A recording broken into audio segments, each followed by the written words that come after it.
Halo, di sini saya akan menjelaskan beberapa topik pembahasan mengenai knowledge management. Nah, untuk yang pertama, kita harus mengetahui dulu nih apa itu knowledge management. Menurut buku Kimis Dalkir, knowledge management adalah koordinasi yang disengaja dan sistematis dari seseorang pada sebuah organisasi, teknologi, proses, dan struktur organisasi untuk menambah nilai melalui penggunaan kembali dan inovasi. Koordinasi ini tercapai melalui menciptakan, berbagi, dan menerapkan pengetahuan serta melalui pemberian pelajaran berharga yang dipelajari dan praktik terbaik ke dalam memori perusahaan secara berurutan untuk mendorong pembelajaran organisasi yang berkelanjutan.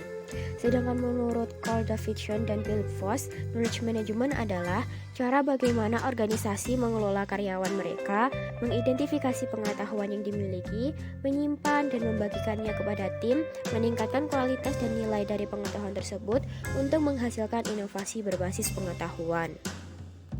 Lalu, apa aja sih yang bakalan menjadi topik pembahasan kita kali ini? Jadi, yang kita bahas mengenai knowledge management itu ada 4, yang terdiri dari an integrated knowledge management cycle, strategic implication of the knowledge management cycle, practical consideration for managing knowledge, dan terakhir ada best practice. Dari keempat topik pembahasan tadi, kita akan bahas satu persatu. Untuk yang pertama adalah mengenai an integrated knowledge management cycle. Terdapat beberapa pendekatan utama dari siklus knowledge management itu sendiri, yaitu yang pertama ada the Stack Knowledge Management Cycle, the Bukowicz and William Knowledge Management Cycle, the McElroy Knowledge Management Cycle, dan yang terakhir ada the Wick Knowledge Management Cycle. Dari beberapa pendekatan tersebut telah disaring siklus knowledge management yang telah terintegrasi, yang ditampilkan pada diagram siklus berikut. Dapat terlihat bahwa pada diagram terdapat 3 tahapan yang terdiri dari capture and or creation of knowledge, sharing and dissemination of knowledge, dan yang terakhir ada acquisition and application of knowledge.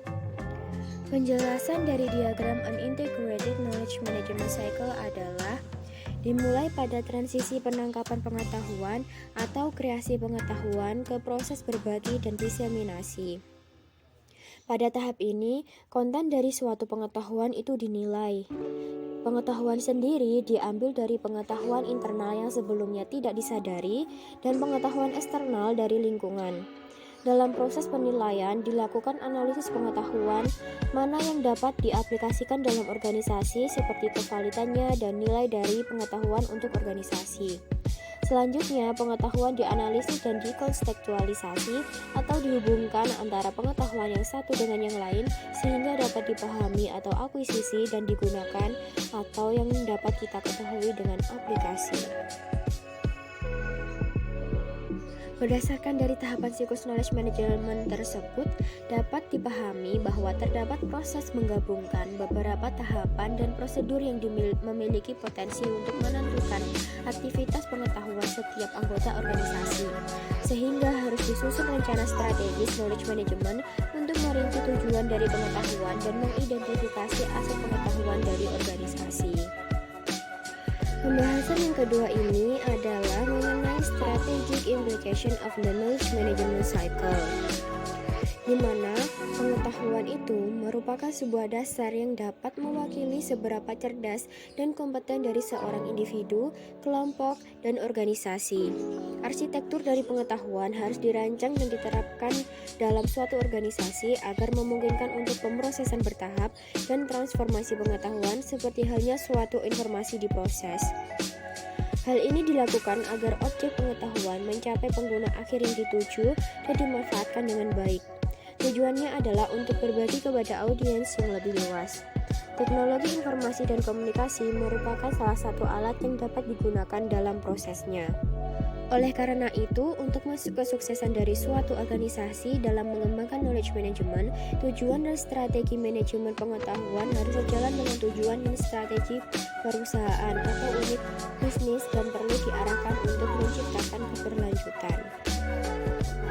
Pembahasan yang ketiga ini mengenai practical consideration for managing knowledge.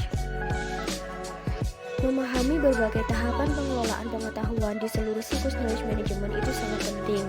Dari perspektif praktis, dalam mengelola pengetahuan membutuhkan prinsip pengorganisasian, menyusun kerangka kerja yang akan membantu suatu organisasi dalam pengklasifikasian berbagai jenis aktivitas kegiatan yang berhubungan dengan pengetahuan.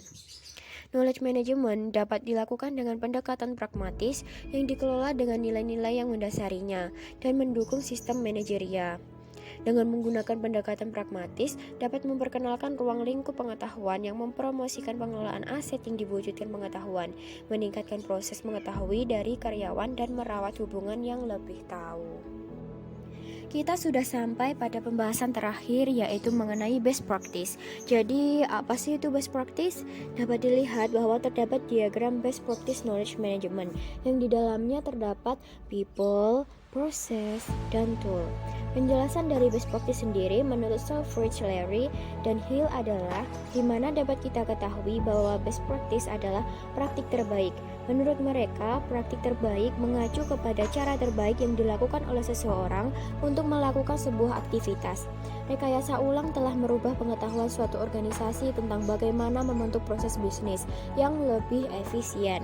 Terdapat suatu cara untuk menangkap, menguasai, mengelola, dan menyebarkan pengetahuan lebih jauh terkait dengan praktik yang terbaik, yaitu dengan menggunakan sebuah sistem berbasis pengetahuan.